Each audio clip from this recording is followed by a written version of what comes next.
আচ্ছা, আমরা আজকে বেতন বিল দেখব। বেতন বিল, হ্যাঁ। এখানে কি কি ফিল্ড নিছি আমরা? নেম, ইচ্ছা মতো নাম দিলাম। বেসিক, বেসিকও কি ইচ্ছা মতো না? বেসিক কি ইচ্ছা মতো, 10,500, 16,000, 22,000, 8,000, এই ইচ্ছা মতো বেসিক।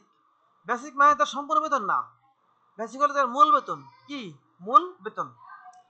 আর সম্পূর্ণ এটা। এখানে শর্ত যে বাড়ি বাসা ভাড়া পাবে সে হলো কত? 40%। মানে কি 40% যে তার বেসিকের 40% মাসের বাড়তি পাবে। বেসিক তো আছে, সাথে বাড়তি কি 40% টাকা সে পাবে কেন? বাসা ভাড়া, নাকি? বাসা ভাড়া পাবে। চিকিৎসা ভাতা 10%। এখানে অনেক সময় কি 10% না করে আমরা করতে পারি যে 1500 টাকা, এরকম হয়।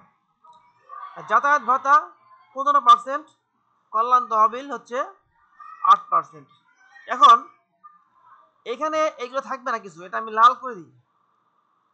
এখানে এগুলো কি থাকবে না কিছু, জাস্ট নাম থাকবে, বেসিক থাকবে, আর এই কন্ডিশন থাকবে। ক্লিয়ার? এই শর্তগুলো থাকবে। এখন এই শর্তকে ইউজ করে, শর্তের পরিপ্রেক্ষিতে আমরা এখানে ফর্মুলার মাধ্যমে বের করব যে তার বাসা ভাড়া আসে কত টাকা পাবে। যেহেতু প্রত্যেকে বেসিক ভিন্ন ভিন্ন, অবশ্যই বাসা ভাড়া ভিন্ন হবে না? ভিন্ন হবে। হাউস রেন্ট ভিন্ন হবে, মেডিকেল ভিন্ন হবে, কল্যাণ তহবিল এটাও ভিন্ন হবে। এখন আসো, এটা কি করছি আমরা? এই যে বেসিকটা আছে, এই সেলে ক্লিক করছি। ক্লিক করে এই সেল অ্যাড্রেস কত বলতো? সি নম্বর কলাম না? সি কলাম আর 35 রো না? তাহলে এটা অ্যাড্রেস কি C35। ক্লিয়ার তো? C35। তো এখানে এসে ইকুয়াল, এই যে দেখো ইকুয়াল কিন্তু দেওয়া লাগবে, মাস্ট। ইকুয়াল দিয়ে এই সেল ইনটু 40%। ক্লিয়ার? আর কোনো কাজ নেই। এই সেলটা ইনটু কত? 40%। এন্টার দেওয়ার পরে এই মানটা বের হবে।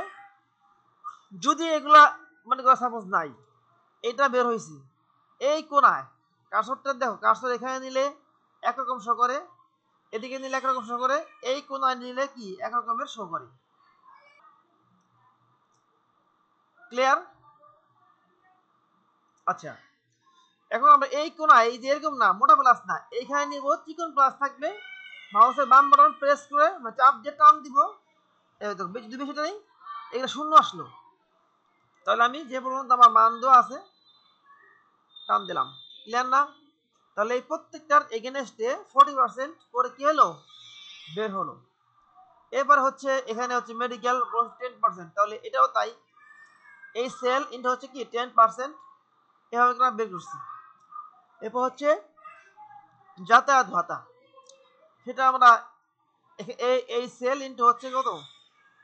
এটা এই যে 15% বের করছি। এবারে কল্যাণ তহবিল না?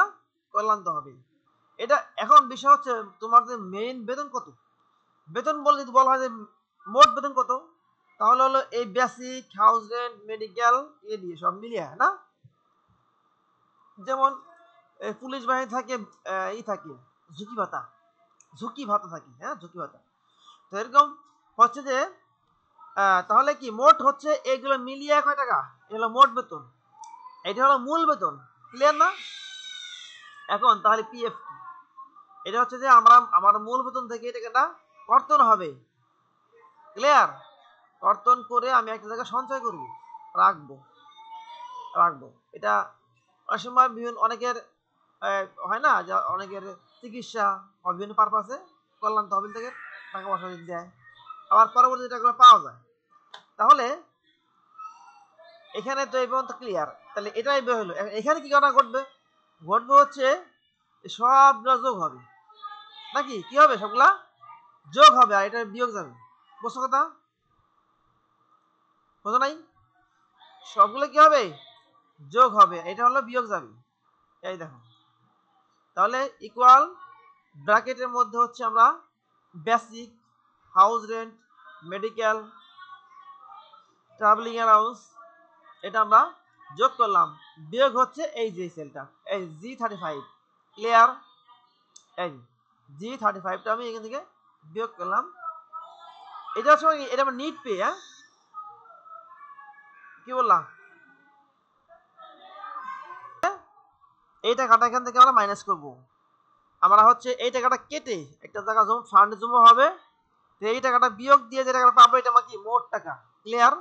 তাহলে আমরা হচ্ছে এই টাকাটা পাইলাম, এখান থেকে টান দিব, সবার টাকাগুলো আমরা পেয়ে যাবো নাকি?